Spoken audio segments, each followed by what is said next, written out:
Boa noite, gente. Tudo bem com vocês? Espero que sim, que vocês tenham tido uma ótima semana.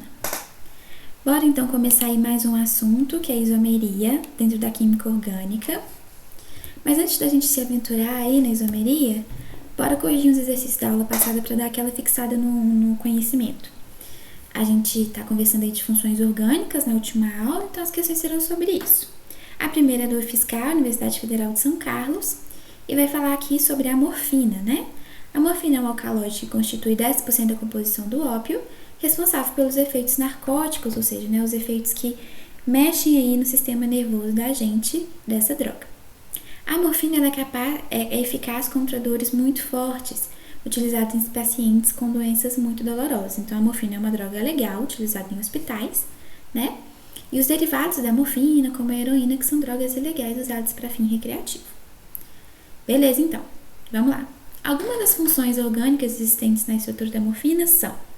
Vamos olhar, então, a estrutura da morfina, gente. Primeiro, estamos vendo aqui, ó, anel aromático ligado à hidroxila.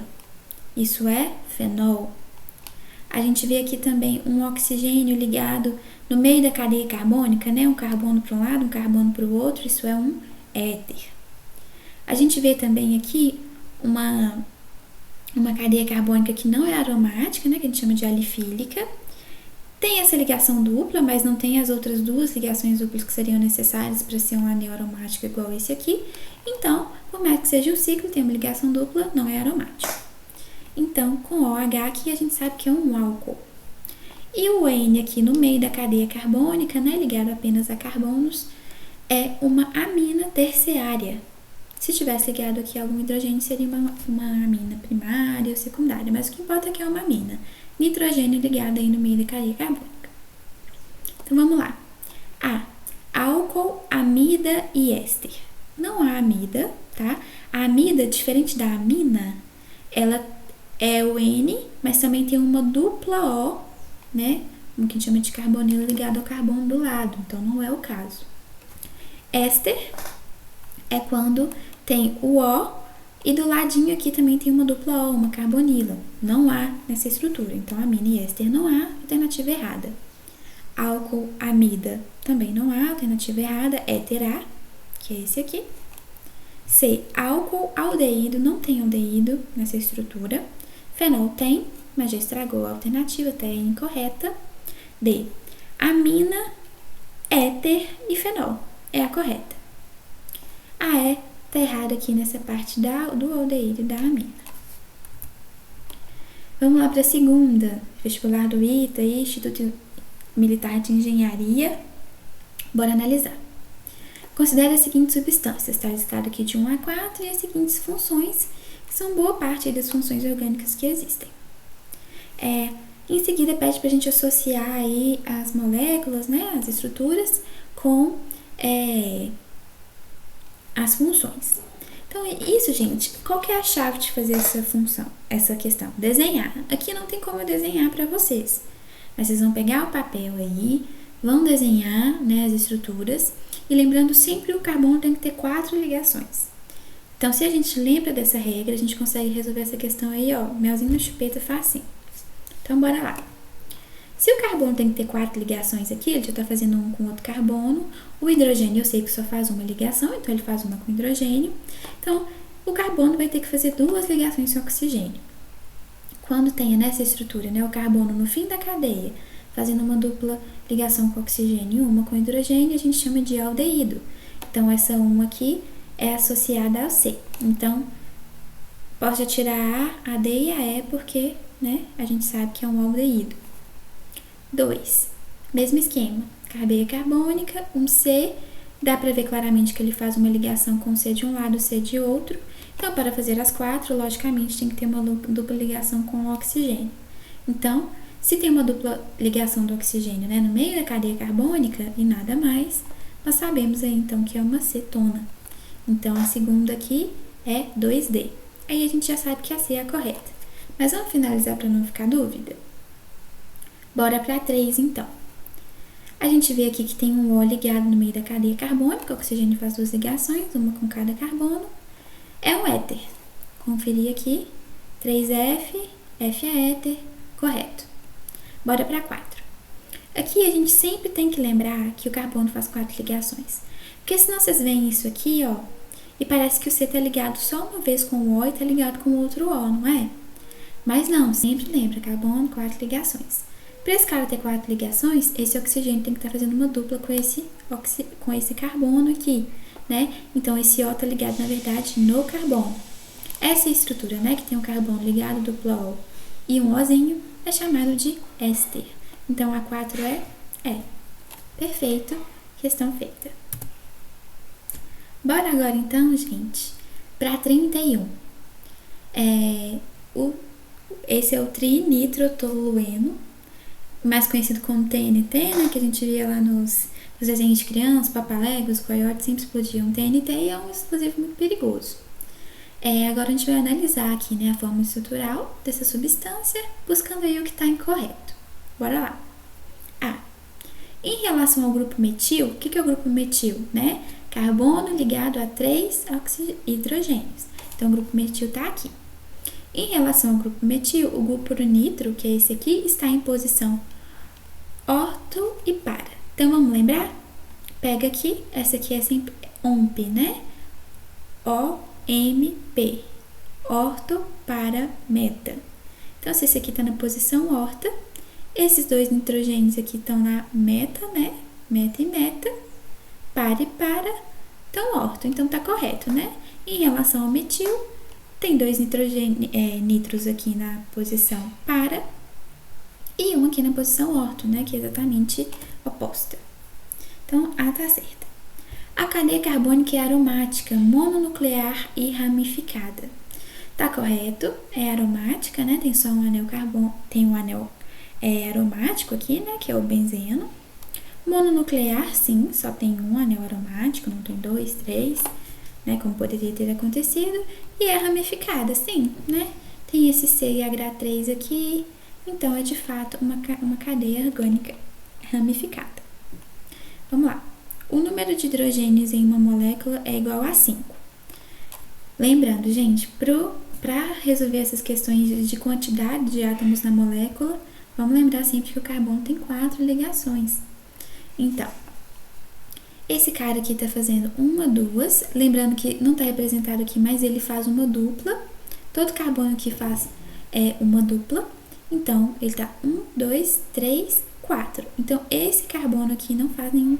Esse carbono aqui, ele não tem nenhum hidrogênio ligado. Vamos ver esse aqui. Ele faz 1, 2, 3, 4. Não tem nenhum hidrogênio ligado. Lembrando que todos os carbonos do ciclo fazem pelo menos uma dupla. Então, vamos ver esse aqui. 1, 2, 3, 4. Então, esse cara aqui não tem ligado a nenhum hidrogênio.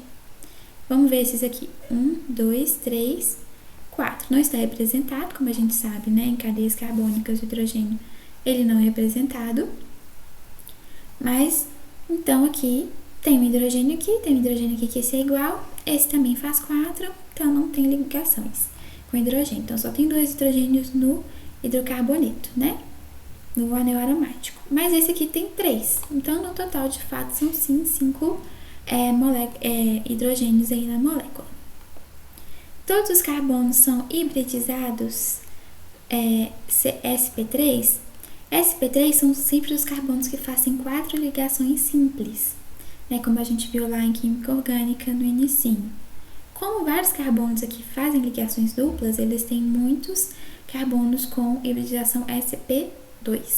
O único com sp3 aqui é esse. Então, essa questão está incorreta. E é um poderoso explosivo? Sim, é de fato muito perigoso. Então, a resposta é D. Então, agora que a gente deu essa revisão, vocês me contem aí o que vocês acharam, se teve dúvidas, se foi muito rápido. Aí, depois vocês me deem feedback, please. Mas bora começar um assunto novo, né, meu povo? Que raio é esse de isomeria, né? Vocês devem ter ouvido já falar no ensino médio. É um assunto que pode acontecer aí na sala de terceiro ano, mas vamos revisar. Eu sempre gosto de começar contando um pouquinho da história e da importância, né? Pra vocês não acharem que eu tirei de trás da orelha, pra vocês verem como é que a ciência é construída. Vamos voltar lá. por volta do século XX, 1800 e bolinha, a química começou a surgir lá como uma ciência, ela estava aí se firmando. E naquela época a ciência era muito valorizada, talvez até um pouco mais que hoje.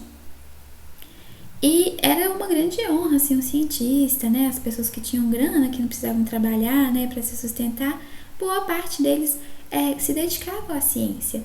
E como é que essa ciência era feita, né? Porque não tinha e-mail, não tinha site, não tinha Google. Então, o que essas pessoas faziam? Elas faziam experimentos nas casas dela, né, nas mansões dela, e 1, 2 vezes por semana eles iam numa sociedade científica discutir.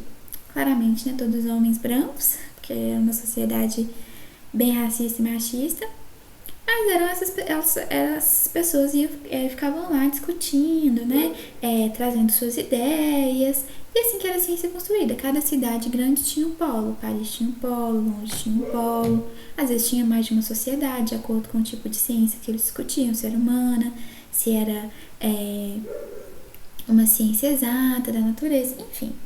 Era assim que rolava, basicamente reuniões e cartas.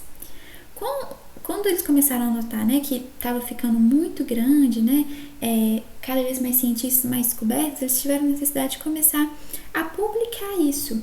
Porque às vezes, né, a pessoa não podia ir na reunião, ou às vezes queria que rolasse um intercâmbio, né, entre diferentes clubes de ciência, né? Às vezes eles descobriram uma coisa em Londres e querem contar para o povo de Paris. Então começaram a acontecer publicações em revistas científicas. E isso foi legal porque eles notaram que às vezes as pessoas estavam pensando as mesmas coisas em lugares diferentes e elas podiam colaborar. E foi justamente por causa desse movimento, né, da criação das revistas científicas, que a isomeria começou. O que aconteceu? Esse Berzelius aqui, que eu já até falei pra vocês, né, que é um cara muito importante aí da química orgânica, e esse cara aqui que chama Wöhler, também outro muito químico importante, eles escreveram para uma revista científica contando as descobertas dele, de que eles tinham descoberto um novo elemento, e ele chamava fulminato de prata. É um elemento super tóxico, super explosivo, mas ok, né? Criaram lá esse elemento. Porém, uma coisa que o editor não entendeu é que, basicamente, quase ao mesmo tempo, os dois mandaram, né, falando que tinham descoberto esse mesmo elemento, que eles te deram essa fórmula aqui, né, que é prata, carbono, nitrogênio e oxigênio. Porém, quando eles foram falar assim, qual que é o ponto de ebulição dessa substância, né, qual que é o ponto de fusão, qual que é a cor, eles viram que muitas coisas não batiam. E os dois caras eram bons cientistas, então, tipo assim, como assim? Vocês dois descobriram a mesma coisa, só que um está relatando que a temperatura de fusão é 100 e o outro está falando que a temperatura de fusão é 200. Um fala que dissolve na água, outro fala que não dissolve. O que está rolando? O editor ficou tipo assim, como assim, né? E é claro que cientistas adoram um bom problema e eles tentaram entender o que estava acontecendo. Os dois cientistas e os editores, então, chegaram à conclusão que por mais que esse elemento que as descobertas que eles fizeram tivessem a mesma fórmula, né? Compostos de prata, carbono, nitrogênio e oxigênio, a forma como esses átomos se ligavam era diferente.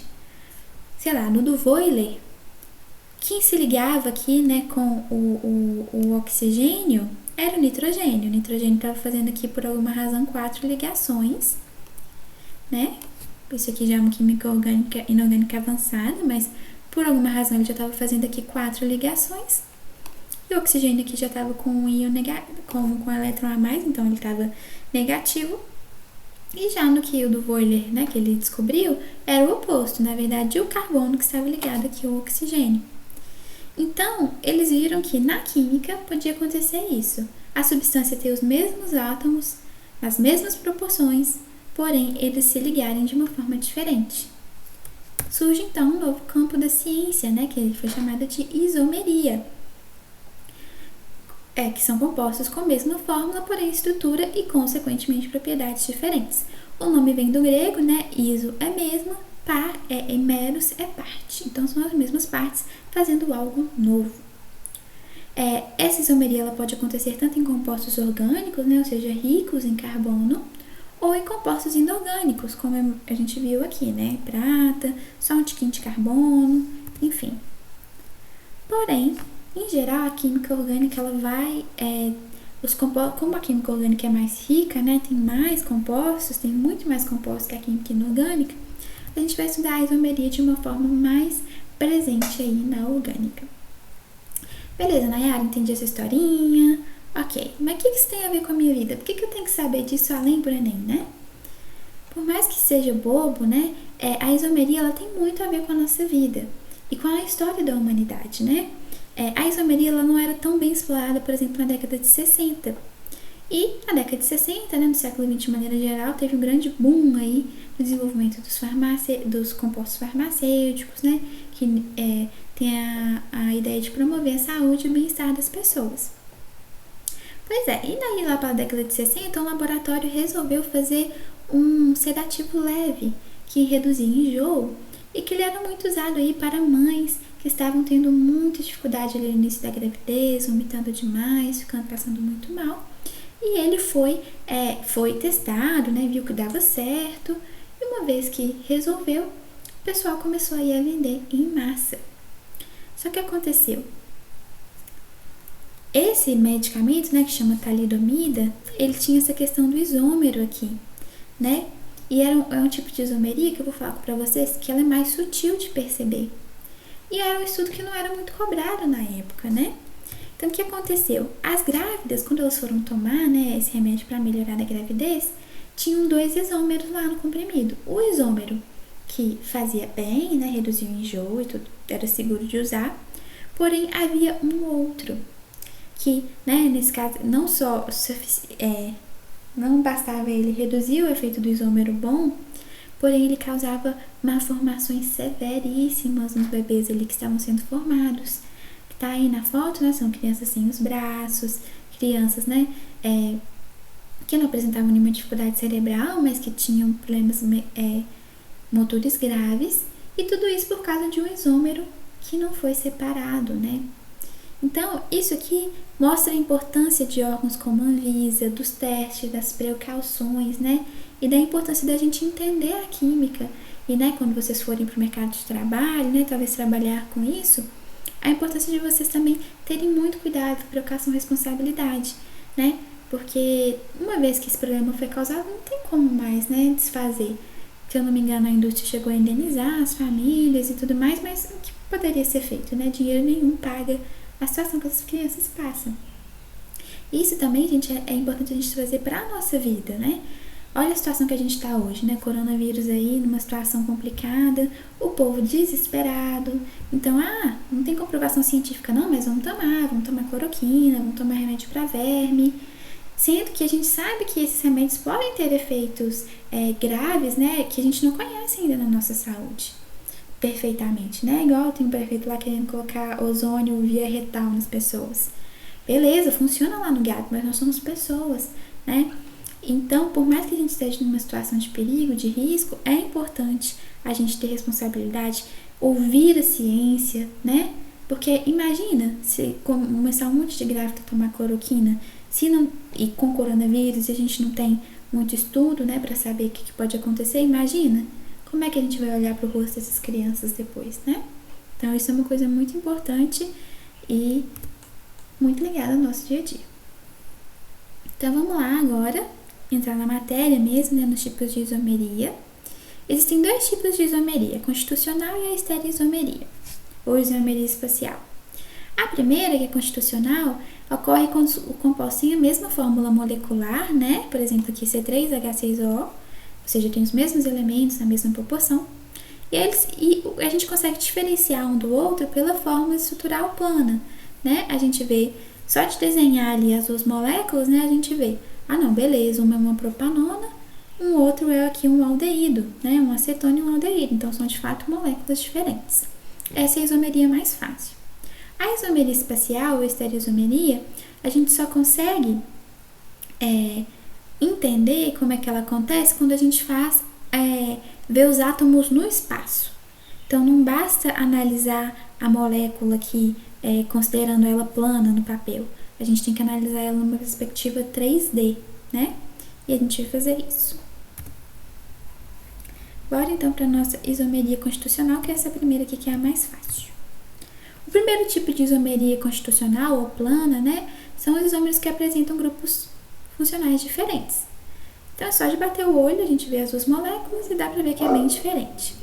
Os pares de isomeria mais comum, né, são o aldeído e a cetona, como a gente viu, o álcool e o éter, o ácido carboxílico e o éster. Isso aqui, gente, dá para notar que são moléculas muito parecidas. O que muda às vezes, né, é que, vamos pegar aqui, por exemplo, o aldeído e a cetona. A dupla O aqui está na beiradinha e o H está ligado no carbono terminal, enquanto aqui nesse caso a dupla O migrou aqui para o meio para esse carbono e o H continuou aqui, né, no terminal. Então, esses Hs que estavam aqui nessa molécula, na verdade, eles estão ligados aqui nesse C terminal.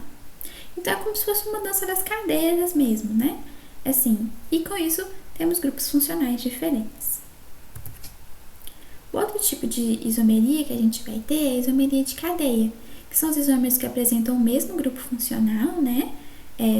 Os dois são aminas, os dois são álcoois, os dois são amidas, porém, a única diferença é a posição dentro da cadeia. Então, por exemplo, aqui, né? O que vai mudar são que as cadeias carbônicas são diferentes.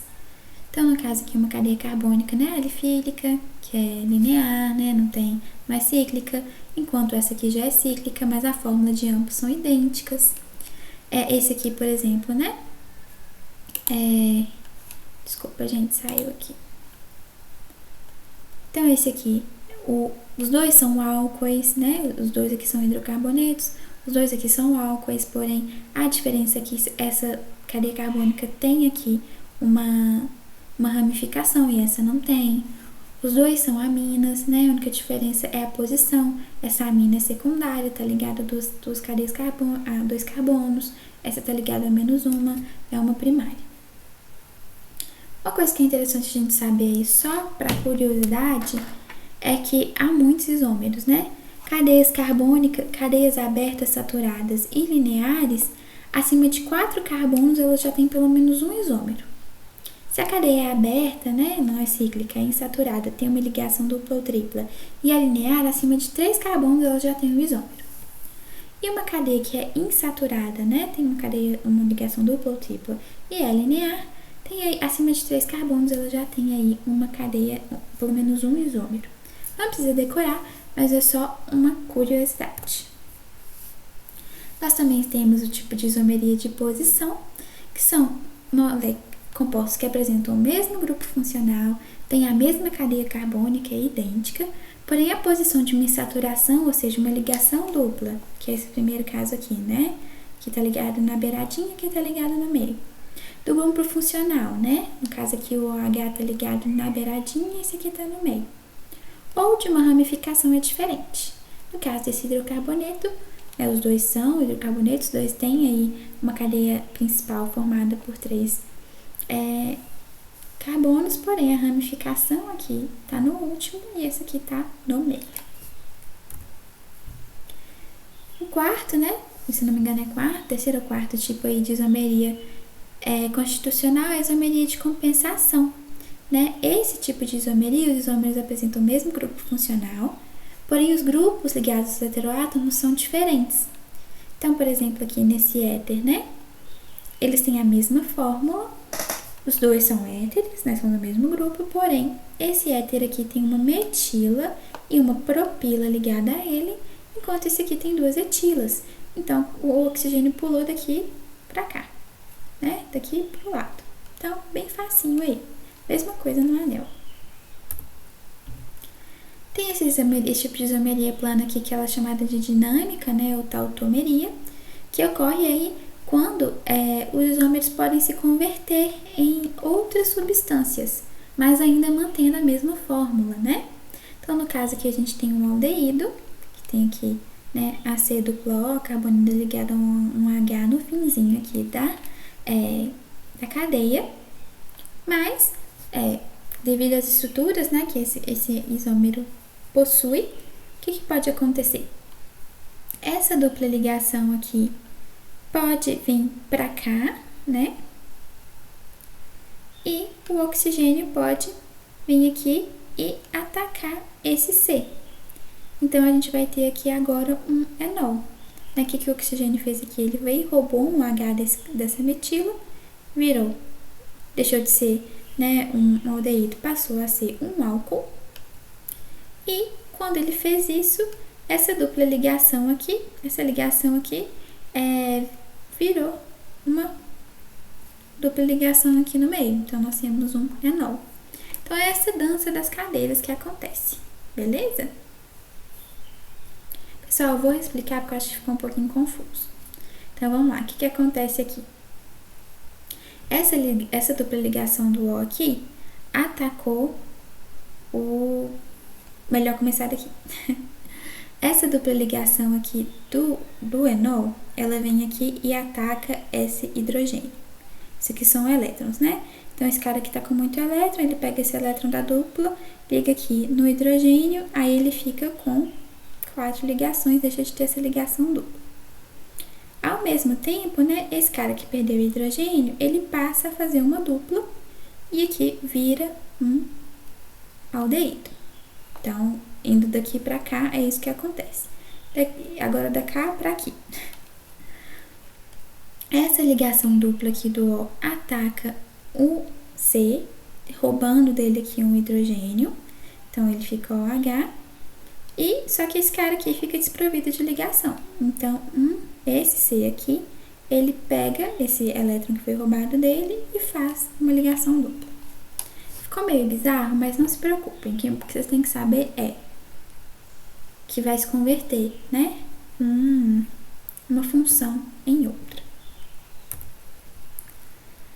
Com isso, a gente acaba aí a isomeria plana constitucional, que é mais de boinha, é só identificar visualmente mesmo. E agora a gente vai passar para a estereoisomeria, né, que é composta pela isomeria geométrica, que eu vou falar primeiro, e depois pela isomeria ótica. E precisamos sempre analisar a estrutura tridimensional desses compostos para entender aí o que os isômeros têm de diferente.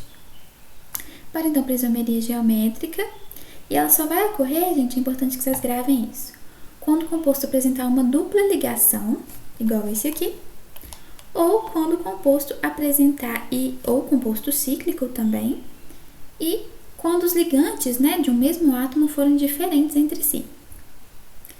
Beleza, né, mas por que isso acontece com dupla ligação e ligação em ciclo? Porque se vocês forem pensar, uma ligação aqui que ela, por exemplo, é simples, isso aqui ele não fica parado. Agora tá parado aqui na imagem, porque é um desenho. Mas esse C e esse O, eles ficam girando, um em relação ao outro. Tipo um cubo mágico, sabe? Eles estão fazendo uma ligação simples, eles não têm a obrigação de ficar paradinho. Então, isso aqui, os átomos ficam dando pirueta o tempo todo. Porém, quando tem uma ligação dupla assim, é como se eles estivessem com as duas mãos dadas. Então, eles não conseguem mais girar. Então, quando tem uma dupla ligação ou quando tem um ciclo, os átomos ficam muito mais presos e eles não conseguem rotacionar mais entre si, né? Então, rola aí o que a gente chama de essa isomeria geométrica. Então, esse desenho aqui representa muito melhor o que acontece, porque os átomos não ficam girando, né? O que estão na ligação dupla. Eles ficam exatamente assim. Bora ver aqui, então, nesse primeiro caso, né? Que tem uma dupla ligação. Então, tem uma dupla ligação aqui. Então, como não pode girar, o cis não pode virar o trans não pode virar o cis, a gente tem dois isômeros, dois compostos diferentes. Do jeito que ligou, esses grupos aqui vão ficar. O cis, ele é, né, então, quando os dois, a gente passa um plano aqui na direção da ligação, sempre na direção da ligação. O cis vai acontecer quando os dois grupos iguais ou mais pesados ficam de um lado e os grupos iguais ou mais leves ficam aí de outro. Lembrando, né, que R1 tem que ser diferente de R2. Já o trans ocorre o oposto, né? Os grupos pesados ficam aí alternados, assim como os mais leves. É o caso aqui do cis-but2eno, né? A gente vê que os grupos iguais, que é o metila, né? Se não fossem iguais, os mais pesados, estão aqui para cima, enquanto os levinhos, os hidrogênios, estão para baixo, e o trans é bem o contrário. Mesma coisa aqui, quando a gente pensa nesse ciclo, né? Esses ligantes têm que ser diferentes entre si, o A e o B e o Y e o X. E é a mesma coisa. A diferença aqui no ciclo é que a gente vai ter que tomar cuidado com uma anotação um pouquinho diferente. Tá vendo essa cunha cheia aqui que a gente chama? Que é pretinha, né? Isso significa que o H está saindo da tela. Vocês têm que pensar tridimensionalmente assim. O H está saindo da tela. E o BR, né, que está com essa cunha rachurada, a gente fala que ele está entrando na tela. Então, pensem aí num tripé de uma mesa, ou então num cavalete, né? Você está olhando para ele assim de lado. Um cavalete está saindo e outro está entrando na tela. Então, é basicamente isso.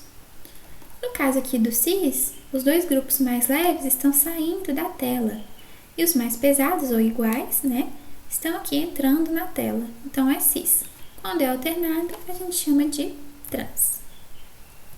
De onde é que vem esse nome, né? Cis e trans. Eles vêm do latim. Trans significa através de ou do outro lado.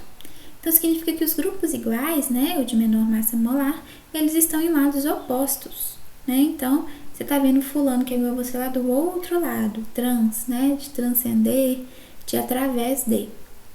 Já os cis são grupos aí que estão em lados iguais, né, que significa perto ou deste lado. Então, grupos iguais ou da mesma massa, juntinhos. É interessante mostrar aqui esse desenho que eu quis trazer para esse ciclo para vocês, que eu acho que dá para ver melhor essa questão do saindo ou entrando da tela. Tá vendo que a ligação pretinha aqui tá para cima e a falhadinha tá para baixo? Então, vocês vão pensar mais ou menos isso, né? A pretinha tá saindo aqui da tela, na minha direção, e a rachadinha tá lá para trás. E por que é importante a gente saber, né, que se é cis ou se é trans? Por mim, tanto faz. Mas é porque esses caras, eles vão ter algumas propriedades diferentes, né? Quando a gente vai pensar lá nos elétrons, né, os grupos mais pesados, ou que tem número atômico maior, eles vão ter mais elétrons. Então, esses caras estarem pertinhos um de si, né, no caso do cis, rolando uma repulsão, torna esse composto aqui menos estável. Enquanto se esses grupos pesadões, né, estão cada um para um lado, tem menos repulsão, né, essas nuvens eletrônicas estão mais distantes, tem menos repulsão, então é um composto mais estável. Vai mudar também, né, a geometria da molécula, então é importante a gente saber que esses compostos eles vão ter propriedades bem diferentes. E também, gente, é legal a gente fazer uma relação social, né? Vocês devem ter visto muito esse termo cis e trans quando a gente vai falar da sexualidade, né, das pessoas, do gênero das pessoas, né?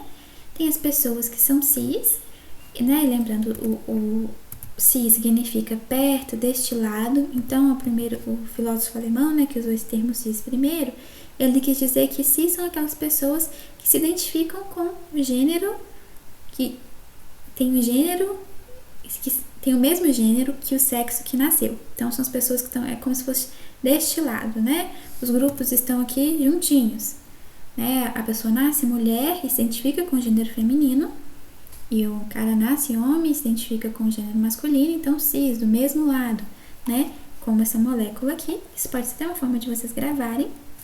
Enquanto que a pessoa que é trans, né, ela se identifica com o gênero oposto ao sexo biológico que ela nasceu, né? Então, é através do outro lado. Lógico que tem outras várias sexualidades, eu nem entendo tão bem assim, né? Eu respeito todas, mas essa é uma forma legal de vocês gravarem, né? Essa questão do trans está do outro lado, né? Do através, e cis do mesmo lado. Agora vamos chegar na nossa última isomeria, que é a isomeria ótica dos enantiômeros, né? Esses compostos, gente, eles vão acontecer quando um carbono, tá, da molécula, faz 4 ligações com 4 ligantes diferentes. Tá vendo esse carbono aqui, ó? Nenhum desses ligantes é igual. Ele liga com H, com F, com Br e com Cl. Então, esse tipo de carbono é um carbono que a gente chama de quiral. O que significa quiral? É uma propriedade que existe na natureza e que eu vou falar para vocês o que é. Mas essa significa que se a gente colocar esse carbono, essa molécula aqui, esse carbono, em frente a um espelho, a gente vai ter uma imagem especular. Mas não vai ser igual. Tá vendo? Aqui, ó. no espelho. Esse aqui tá na frente, esse tá em cima, esse tá aqui do ladinho e esse tá atrás. Porém, quando eu pego esse carbono aqui e coloco do lado um do outro, tá vendo que eles não são iguais? Se eu tentar encaixar um no outro, o F e o H mudam de lugar aqui. Então, esses são compostos quirais e esses são compostos diferentes. Apesar de terem o mesmo tipo de ligação, os mesmos átomos, na mesma disposição, quando a gente tenta colocar eles um em cima do outro, acontece esse problema aí. Então, esses aqui são dois isômeros, são compostos diferentes. E a gente chama, no caso, como mesomeria ótica, de enantiômeros. E essa quiralidade é algo que é muito comum na natureza, né? E, por exemplo, nós somos um exemplo vivo de quiralidade, né? De seres quiral. Vamos ver as nossas mãos, né? Se a gente colocar uma mão do lado da outra, a gente vê, se a gente tem todos os dedos, né, direitinho, a gente vê que é uma imagem especular uma da outra, né? O meu dedinho vem primeiro, depois vem o anular, depois vem o médio, o indicador, o polegar. E eles são, eu consigo encaixar uma mão na outra, então elas são bem parecidas. Mas se eu tento colocar uma mão em cima da outra, com as duas palmas em direção ao meu rosto, eu vejo que não casa.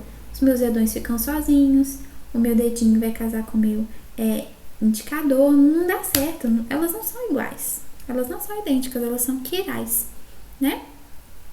E a gente vê isso em muitas moléculas mesmo da natureza. E foi o caso justamente que eu falei para você, talidomida, no início da aula, né? Foram isômeros óticos. Então, tinha o R aqui, né? Que era o sedativo, e esse aqui que acabou com os nenéns, né? Fez um estrago muito grande aí na parte física deles. E por isso que foi difícil na época de separar um do outro, né? Porque vocês vão ver que esses compostos quirais, eles têm as mesmas propriedades, eles só vão diferir em uma propriedade que é muito difícil de ser detectada. Então, é muito importante a gente tomar muito cuidado com os medicamentos, né? E fazer muitos testes. Beleza, mas como é que, galera, se eles são tão parecidos assim, né? Os enantiômeros têm tudo a ver um com o outro, como é que os cientistas descobriram que existiam enantiômeros, né? É porque aqui eles fizeram. Tinha um cara lá na mineralogia, esses caras ricos, né? Antigamente, não tinha que lavar a sopa deles, fazer as comidas. Então eles tinham muito tempo para ficar lá vendo a natureza e, felizmente, fizeram várias descobertas. Um desses caras, ele gostava muito de mineralogia, ele viu que alguns cristais de quartzo iam para a direita e outros iam para a esquerda, e que eles eram uma imagem especular um do outro. E o cara ficou assim, uai, deixa eu ver o que é isso. E aí ele resolveu fazer um teste com luz polarizada. Mas o que é luz polarizada? A luz, né, de maneira geral, ela é uma onda eletromagnética. Vocês já devem ter ouvido falar disso, né? São campos elétricos e magnéticos variando. Mas precisa saber isso, Nayara? Não. Vocês têm que ter noção do que é uma onda. E ela, como uma onda, ela se propaga em diversas direções. A luz que a gente vê do Sol, né? Tem uma onda que tem nesse sentido aqui, que tá mais vermelhinho forte. Tem uma onda que tá de lado. Tem uma onda que tá a 30 graus, 60 graus. Então, são várias ondas, né? Essas setinhas aqui representam as várias direções de propagação da onda da luz. Só que os caras são espertos, o que eles fazem no laboratório? Eles colocam uma série de obstáculos para fazer com que só uma direção da luz da onda passe aqui por esse polarizador. Aí, quando chega aqui, nesse alvo, tá só uma direção da luz. É isso que a gente chama de luz polarizada. E é importante a gente ter essa luz polarizada porque a gente consegue observar o padrão dela de propagação. E o que os caras fizeram? Eles pegaram, né, essa luz polarizada, eles separaram, tá, esse cristalzinho ele é torto para a direita, esse aqui é torto para a esquerda. Eles foram separando, o cara pegou uma pinça, literalmente foi separando um do outro, fez uma solução e passou essa luz polarizada nessa solução dos cristalzinhos que ia para a direita e depois na solução dos cristalzinhos que ia para a esquerda. E ele passou aqui, ó. Aí tem a luz, né, a luz polarizada, aí passou numa amostra que tinha essa solução e ele viu que a luz entrava assim retinha e depois ela saía meio inclinada para um lado. Não muito, uns 2 graus, só uma viradinha assim. E ele viu que para os cristalzinhos que iam para a direita, a luz desviava para a direita, x graus, para os cristalzinhos que iam para a esquerda, a luz para a esquerda, 2 graus. Então, ele viu então que tinha alguma coisa de diferente aí, né?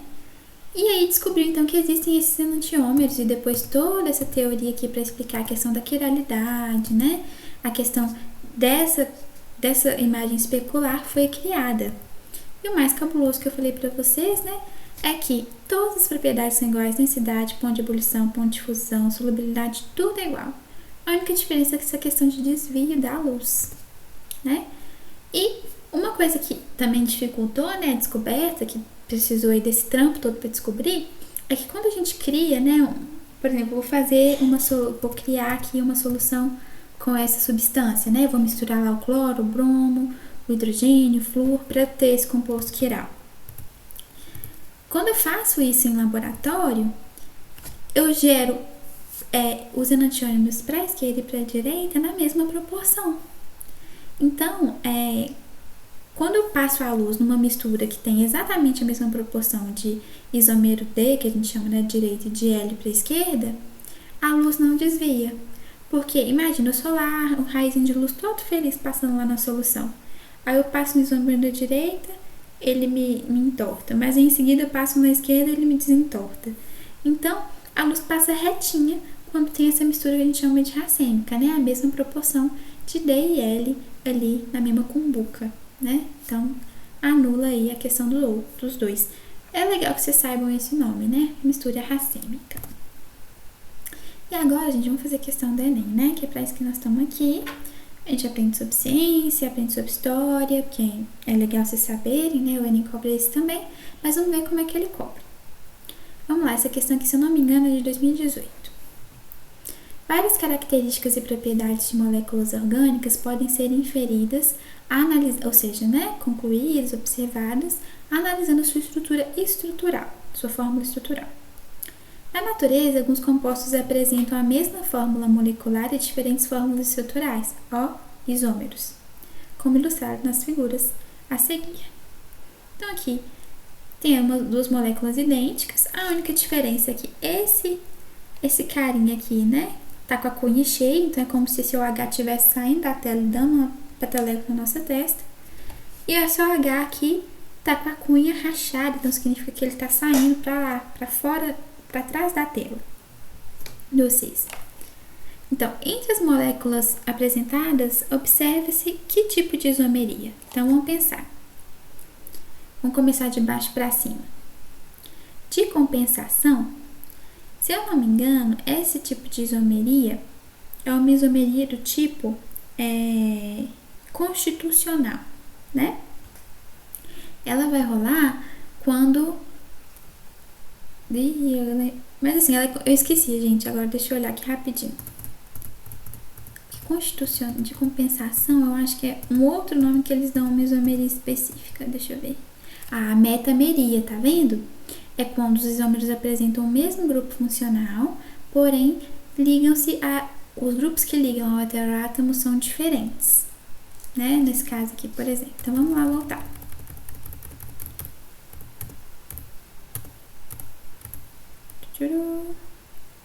Tá. Tem 3 heteroátomos aqui na molécula. Tem o O e esse O.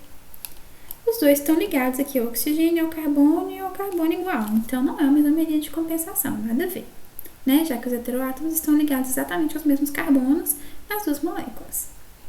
B. Isomeria geométrica, né? Aquela do cis e do trans. Quais são as características para ter isomeria cis e trans? Ou o carbono está em uma ligação dupla. Nenhum dos carbonos aqui está em ligação dupla, só esse aqui.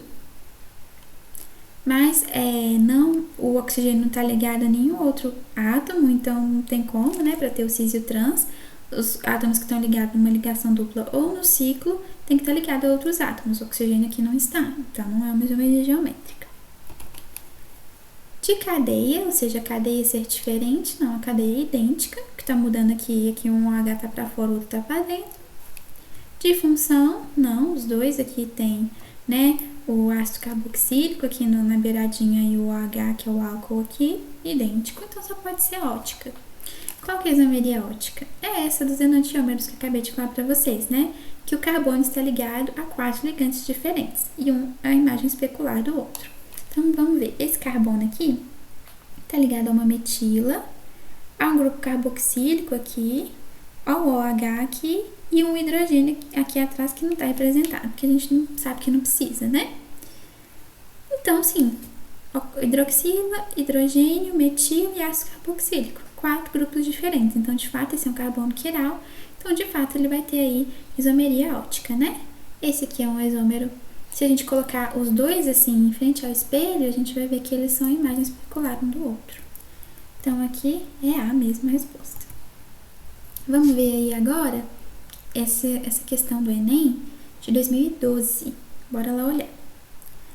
Motores a combustão interna apresentam melhor rendimento quando podem ser adotadas taxas de compressão, né, ou seja, maior pressão, mais altas nas suas câmaras de combustão, sem que o combustível sofra ignição espontânea.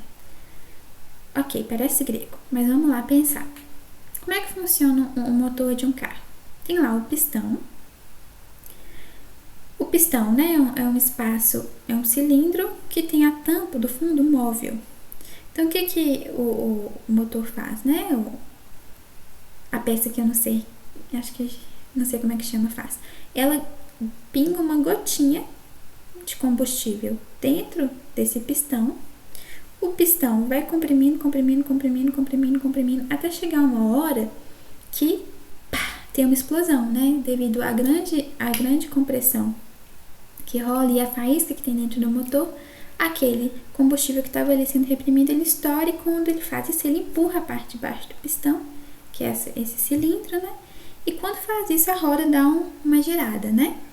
Então, quanto mais for a compressão, né? Quanto maior for a explosão que rolar, mais a gente está usando bem esse combustível, mais o carro vai ter potência. Então, ele está falando aqui que quanto mais o combustível aguentar ser pressionado, né? Para que a explosão dele seja mais violenta, mais poderoso vai ser o nosso motor. Combustíveis com maiores índices de resistência à compressão, ou seja, maior octanagem, estão associados a compostos com cadeias carbônicas menores, com um número maior de ramificações e com ramificações mais afastadas das extremidades da cadeia. Adota-se como valor padrão de 100% de octanagem o isômero do octano mais resistente à compressão. Com base nas informações do texto, quais entre os isômeros seguintes seriam esse composto? Então, todos esses compostos aqui são isômeros de octano, né? E olha que legal, como é que é importante a gente saber, né? Pelo menos identificar aí a nomenclatura. Então, vamos lá. A, que é o octano, então, oc, são 8, a cadeia principal, então tem 8 carbonos aqui. An, não tem nenhuma ligação dupla ou tripla, né? É saturado. E o O significa que é um hidrocarboneto, então é esse composto. O 2,4 de metilhexano, hexano, mostra que a cadeia principal tem 6 carbonos ligados sem nenhuma ligação dupla, sendo um hidrocarboneto. Dimetil significa que tem 2 ramificações do tipo metil, com carbono só. 2 e 4 são aí os carbonos que ocorrem essas ligações. Então, é 1, 2, 3, 4. Então, é esse composto. 2-metilheptano são 7 carbonos ligados aqui. No 2, há essa ramificação de metil. Então, é esse composto C. O D é o hexano, com uma ligação de metil no 2 e no 5, e o E é, né, pentano, então é 1, 2, 3, 4, 5 carbonos. Trimetil significa que tem 3 ramificações metil, ou seja, com um carbono só, que elas estão ligadas 2 no carbono 2, por isso que o 2 é repetido aqui, e uma no carbono 4. Vamos lembrar, né, todos eles têm a mesma fórmula molecular, por isso que eles são isômeros. Porém, eles são isômeros de cadeia, né? A gente vê que as cadeias carbônicas são bem diferentes entre si. Bora lá ver, então, o que a questão pede. Ela fala que quanto menor a cadeia carbônica, com mais ramificações e ramificações mais próximas do meio da cadeia, melhor vai ser a octanagem. Então, obviamente, quem tem a cadeia menor carbônica aqui é o pentano, e ele ainda tem aqui várias ramificações mais para o meio da cadeia. Então, ele com certeza é o composto aí com menor octanagem. melhora a octanagem, né? De fato, é aí a resposta certa da nossa questão. Por fim, nós vamos ter aí uma questão que eu pessoalmente acho um pouco difícil, mas ela caiu no Enem de 2018 e é muito legal, mas é uma questão muito, muito legal e dá pra gente aprender muita coisa para nos preparar para a prova. Olha só. Pesquisas demonstram que nanodispositivos... O que é nanodispositivo? Nano significa que é uma unidade de medida que indica 10 a menos 9 metros. Então, o que é isso, Nayara? É 1 metro dividido por 100 milhões. Então, assim, é bem grande, bem pequeno. Imagina você pegar 1 metro e dividir ele 100 milhões de vezes. Então, é uma coisa minúscula. Então, sempre quando a gente fala de nano alguma coisa, quer dizer que é um trem desse tamanho, 10 a menos 9 metros, bem pequenininho, né? Então, pesquisas demonstram que nanodispositivos baseados em dimensões atômicas, né? Porque o átomo está aí mesmo por volta de 10 a menos 9 metros. Essa é a proporção do átomo. Induzidos por luz, poderão ter aplicações em tecnologias futuras, substituindo micromotores sem a necessidade de componentes mecânicos. Então, olha que doido. Eles estão estudando uma forma, né, de a gente conseguir fazer dispositivos bem pequenos, do tamanho quase que do átomo. E não vai precisar de motor. O que vai sensibilizar, né, fazer com que essa estrutura se movimente, vai ser a própria luz, né? Exemplos de movimento molecular induzido pela luz pode ser observado pela flexão de uma lâmina delgada de silício, ligado a um polímero azobenzeno e um material suporte em 2 comprimentos de onda, conforme ilustrado na figura.